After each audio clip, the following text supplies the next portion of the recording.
नतीजों के ठीक बात बोलेंगे तो हमारे सोचने में या इन जनरल सोचने में विपिन जी, दिक्कत क्या है कि संघ अपनी गतिविधियों को चुनाव के कारण नहीं रोकता है। आपको मैं बता दूं, नहीं, वो बात सही है, बात आपकी सही है। इसके बावजूद भी जो ठीक है, क्विकली शिविर था, चलिए, हाँ ठीक है, क्योंकि अब समय मेरे पास कम रहेगा, इसलिए थोड़ा चर्चा को जल्दी मैं आगे बढ़ाता हूं। हर्ष जी, आप कुछ कहना चाह रहे थे क्विकली, फिर मैं अपने बाकी मेहमानों के पास जाऊं।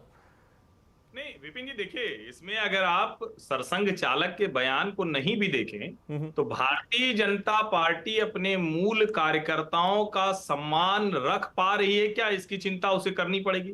भारतीय जनता पार्टी बड़ी पार्टी हो गई है, क्या उसमें बाहर से आए हुए लोगों का, जिनका विचार की पवित्रता और व्यवहार की पवित्रता, उस पर ढेर सारे संदेह हैं समाज में, क्या वो बहुत आगे ले जा पाएंगे क्या। और नरेंद्र मोदी संघ के प्रचारक हैं, उनके अपने पूरे जीवन में वो बेदाग हैं, वो उनके ऊपर कोई सवाल नहीं खड़ा होता है। लेकिन जो दूसरे लोग हैं, क्या वो अपनी अपनी जगह उस तरह से ठीक नहीं कर रहे हैं जिसके लिए माना जाता है कि भारतीय जनता पार्टी की सरकार हो तो एक राष्ट्रवादी विमर्श, जिसकी बार बार हम बात करते हैं, उस तरफ हम जाते हुए दिख रहे हैं। और भारतीय जनता पार्टी को इन जो मोहन जी का बयान है उसके बाद मंथन तो निश्चित तौर पर करना चाहिए। और जब मैं भारतीय जनता पार्टी कह रहा हूं तो शीर्ष नेतृत्व से लेकर कार्यकर्ता तक सबको, ये उनके भले के लिए ही।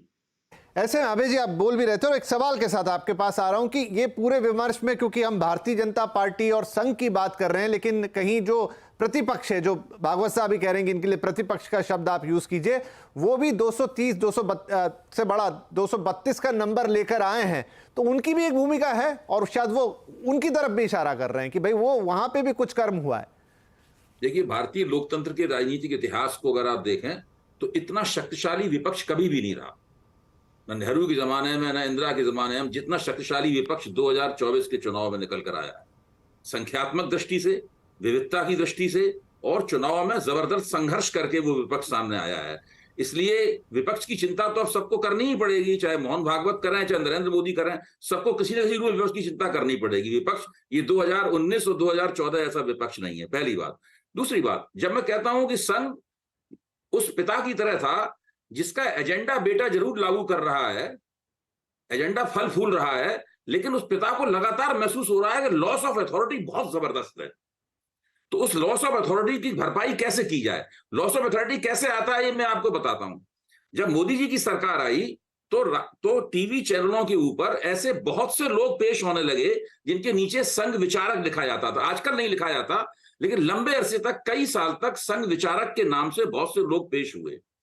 राष्ट्रीय स्वयंसेवक संघ ने किसी को ऐसी अथॉरिटी नहीं दी थी कि उसको वो अपने आप को संघ विचारक के तौर पर पेश करे, लेकिन हर व्यक्ति जो आता था, वो जो भाजपा का आधिकारिक प्रवक्ता नहीं होता था, वो संघ विचारक के तौर पर पेश किया जाता था। मुझे यकीन है कि इस चैनल पे भी कभी बहुत सारे संघ विचारक आए होंगे।